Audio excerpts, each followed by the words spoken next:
Tu connais ce moment où tu regardes ton téléphone et tu vois que cette personne a vu ton message il y a 3 heures, mais n'a toujours pas répondu.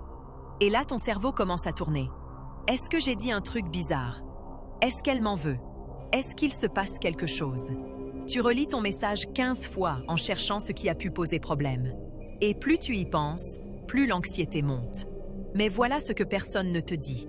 Ce qui te fait souffrir dans ce moment-là, c'est pas le silence de l'autre. C'est l'histoire que ton cerveau invente pour remplir le vide. Les psychologues appellent ça le biais de négativité interprétative. Quand on manque d'informations, notre cerveau ne choisit pas l'explication neutre. Il choisit systématiquement la pire. Elle n'a pas répondu parce qu'elle est occupée, ça c'est l'explication logique. Mais ton cerveau préfère, elle n'a pas répondu parce qu'elle t'en veut.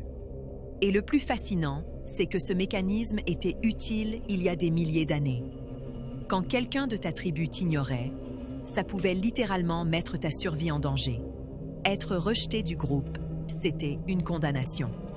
Donc, ton cerveau a appris à traiter le silence comme une menace. Le problème, c'est qu'en 2025, ce même cerveau réagit à un vu sans réponse, comme si ta vie en dépendait.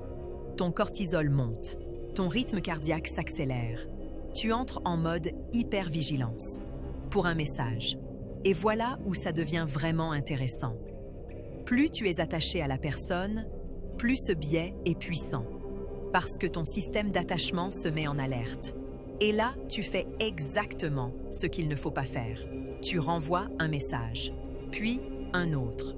Tu demandes si tout va bien. Et sans le savoir, tu communiques une chose très précise à l'autre personne.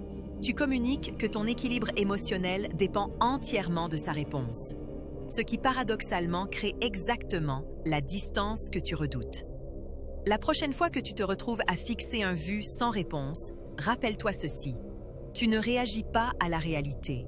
Tu réagis à une fiction que ton cerveau primitif a écrite en 3 secondes.